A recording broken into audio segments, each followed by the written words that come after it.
The storm struck without warning, swallowing the sky in violent flashes of lightning. One moment, the private jet glided smoothly through the clouds, its cabin filled with quiet murmurs and the soft hum of engines. The next, everything turned into chaos. The aircraft jolted hard, throwing passengers against their seats as oxygen masks dropped and alarms screamed through the cabin. Alina gripped the armrests, her heart hammering wildly in her chest. She had never been afraid of flying before. But this wasn't turbulence. This was something far worse. The plane dipped sharply, shaking as if it were being torn apart by invisible hands. Outside the window, nothing but darkness and rain. A deafening crack echoed through the cabin. People screamed. The lights flickered, then died. The aircraft split. Cold air rushed in with terrifying force, dragging everything toward the open sky. Alina felt herself pulled from her seat, weightless for a single, horrifying second before she was thrown into the freezing ocean below. The impact stole her breath. Salt water filled her mouth as she struggled to stay conscious, her body numb from the cold. Waves crashed over her, relentless and merciless. She fought to keep her head above water, gasping for air. That's when she saw him. A man, barely conscious, sinking beneath the surface, blood spreading like dark ink around him. Every instinct told her to save herself. But something deeper refused. With the last of her strength, Alina reached for him and pulled him upward, refusing to let him disappear into the depths. Alina barely remembered how she got him home. The night blurred into fragments, dragging his weight across wet sand, finding help from a passing fisherman, wrapping his wounds with trembling hands. By the time she laid him on the narrow bed in her small house, dawn had already begun to stain the sky. He was still unconscious. For hours she worked without rest. She cleaned the deep cuts along his side, stitched what she could, and pressed cloth against the bleeding until her hands were stained red. His body was covered in scars, old ones, not from the crash. That alone unsettled her. Who was he? By midday, his breathing steadied, but his presence filled the room with something heavy, dangerous. Then, his eyes opened. Sharp. Alert. Not confused, calculating. Alina froze as he slowly pushed himself up, wincing but controlled. His gaze locked onto her, studying her as if measuring every detail. "Where am I?" His voice was low, rough. "My house," she replied quietly.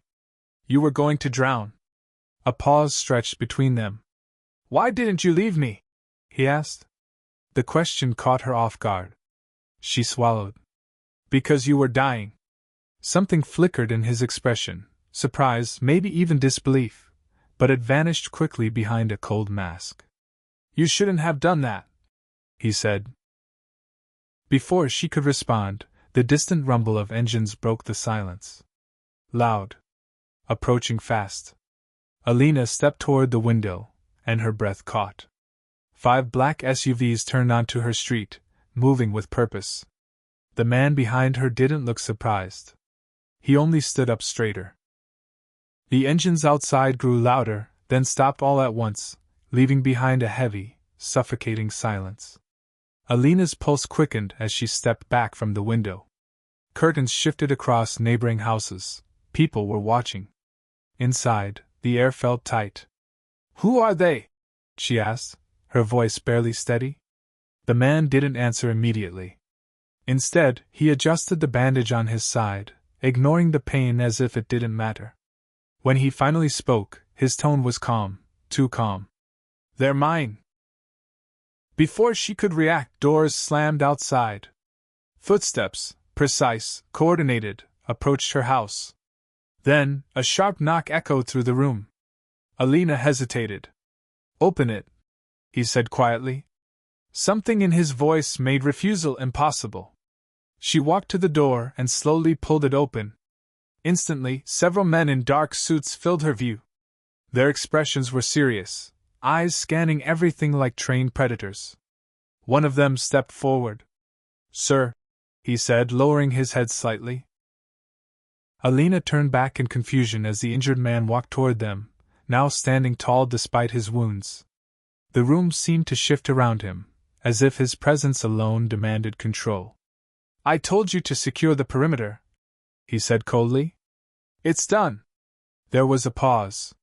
Then the man added, "We thought you were dead." A faint, dangerous smile appeared. So did everyone else. Alina's breath caught as realization slowly sank in. This wasn't just someone important. This was someone powerful. Feared. And somehow, she had pulled him out of the ocean and into her life. They didn't give her a choice. Within the hour, Alina found herself inside one of the black SUVs, her small house fading behind tinted glass. 2 armed men sat in front, silent and alert, while another followed closely behind in a convoy.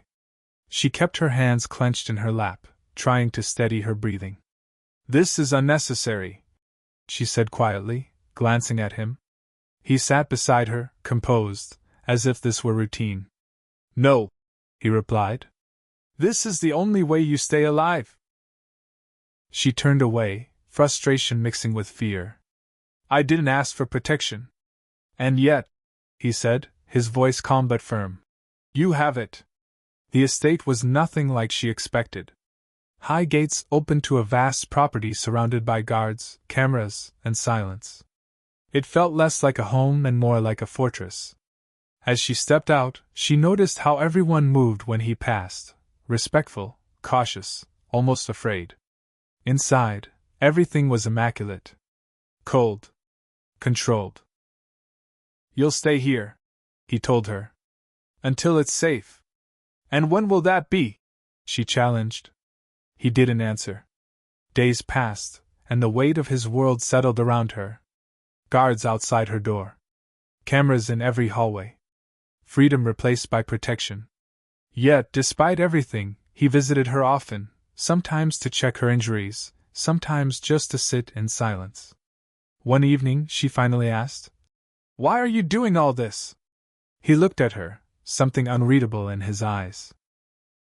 "Because," he said quietly, "you walked into the ocean for me." For the first time, she saw something beneath his armor. Not power. Not fear. Something human. The attack came without warning, slicing through the illusion of safety the estate had built around her.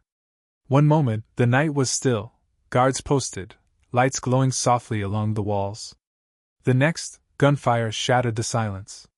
Alina jolted awake, her heart racing as shouts echoed through the halls.